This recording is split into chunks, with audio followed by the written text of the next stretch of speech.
मैं जोड़ा पीछे बहुत हुआ बहन, हिम्मत धीरे धीरे होए। तपस्या शुक्ला जी आ रहे हैं आप जी, जोरदार तालियां इनके लिए। और इस बीच बनारस से हमारे बीच एक उभरती गायिका आई हुई हैं जो आजकल फिल्मों में गा रही हैं। इस कजरी के मौसम में लोकगीत गायिका हैं तो चाहती हैं कि वो भी एक गीत प्रस्तुत करें आपके सामने। मैं उस कजरी के उस गायिका को आपके बीच बुलाना चाहूँगा, लेकिन मैं चाहूँगा उनका स्वागत आप तालियों से करें। सुरभि सिंह जी, आप लोकगीत गाएंगी, कजरी गाएंगी, ऐसा आपका वो है। और ये श्रोताई तय करेंगे कि इसके बाद और क्या गाएंगे।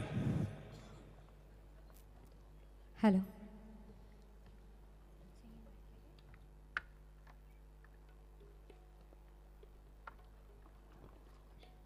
Hello, hello. सबसे पहले यहाँ पर जितने लोग आए हुए हैं सुनने के लिए, आप सभी को मेरा हाथ जोड़कर प्रणाम है। और मैं चूँकि बनारस से हूँ और ऐसे ही मैं आ गई हूँ मंच पे, तो और काफ़ी बहुत आभारी हूँ मैं ये मधु दीदी की, जिनके मंच पे मैं गा रही हूँ। और हमारे जो बड़े भैया अमरजीत मिश्रा जी हैं, जिनकी वजह से ये हर साल मैंने सुना है और देखा है कि काफ़ी न्यूज़ में भी देखती रहती हूँ कि कजरी कराते हैं, काफ़ी आर्टिस्टों को मौका देते हैं इस मंच पे। बहुत बहुत आपका मैं अपनी तरफ से स्वागत और अभिनंदन करती हूँ। तो चूँकि मैं बनारस से हूँ तो बॉलीवुड में गाना अलग बात है, ठीक है, सब जगह गाते हैं हम, पर अपनी परंपरा को कोई नहीं भूलता है। तो मैं कजरी से शुरुआत कर रही हूँ और बाबा भोले की नगरी है काशी, तो भोलेनाथ की कजरी से शुरुआत करते हैं।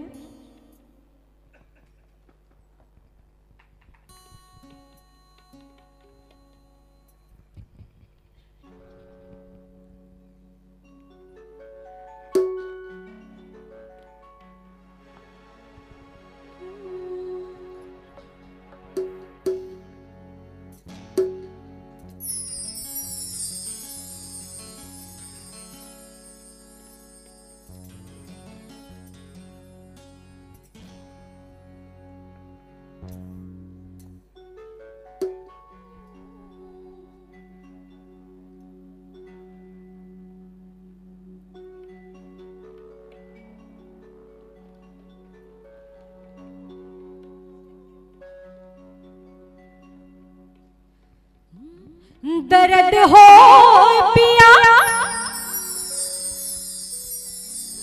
दर्द हो पिया,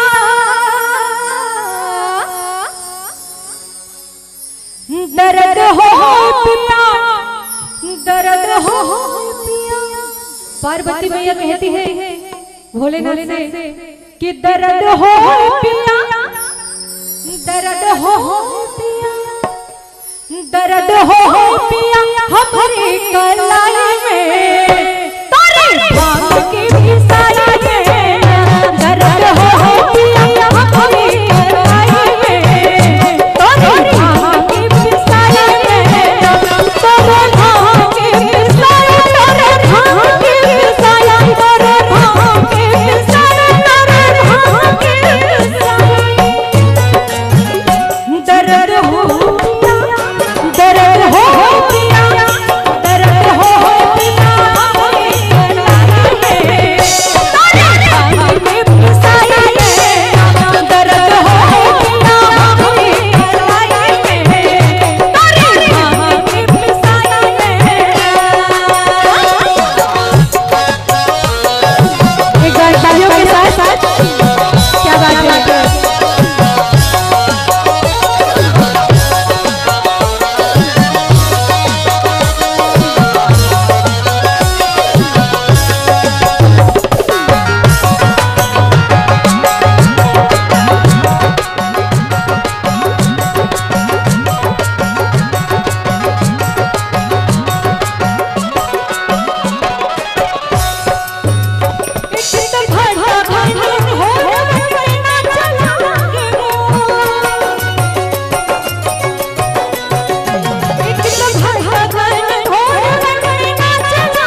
चुटकी भर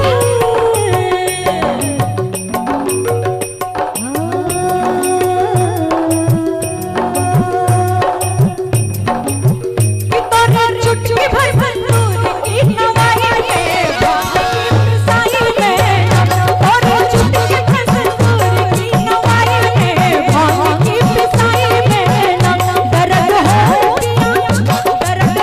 पिया दर्द हो पिया हमारी कलाई में भांग की पिसाई में दर्द हो पिया हमारी कलाई में भांग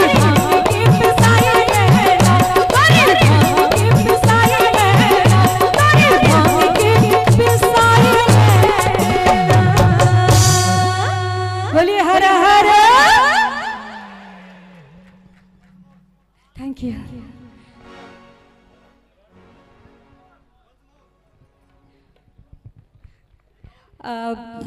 वंस मोर हो रहा है बट अब मंच पे बहुत सारे आर्टिस्ट हैं और जब तक पूरे श्रोता एक साथ ताली बजा के ना कहें, ताली बजे नहीं भाई, एक अंतरा मुखड़ा और आप ले लीजिए। जिनके हाथों में मेहंदी लगी है, ऐसा मान के चलूंगा, जो तालियां नहीं बजाएंगे मैं समझूंगा उनके हाथों में मेहंदी लगी है, वरना क्योंकि आज के दिन तो जिसके हाथ में मेहंदी है सिर्फ ताली वही नहीं बजा सकता है, बाकी तो बजा ही सकते हैं ना जी। और यहाँ पे जो भी गेस्ट आ रहे हैं,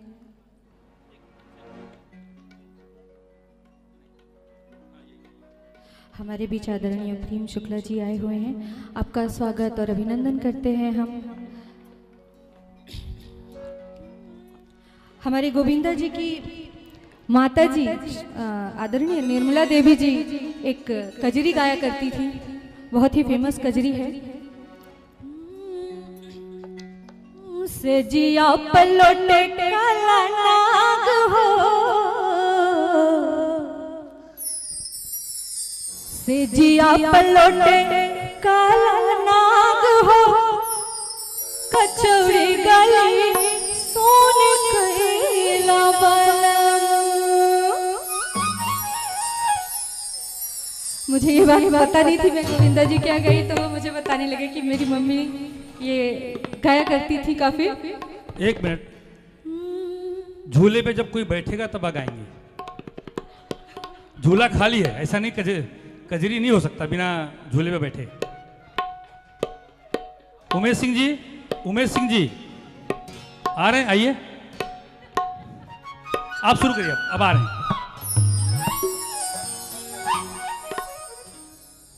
किस जिया पर लोटे काला नाग हो, किस जिया पर लोटे काला नाग हो, कचौड़ी गली सोन कैला बलम। से जिया पर लोटे काला नाग हो, कचौड़ी गली सोन कैला बलम। सोन कैला बलम हो, सोन कैला बलम, सोन कैला बलम हो, सोन कैला बलम। मिर्जापुर कैला दुल्हन हो, मिर्जापुर कैला दुल्हन हो, कचौड़ी गली सोन कैला बलम। से जिया पलोटे काला नाग हो, कचौड़ी गली सोन कैला बलम।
देहिया गला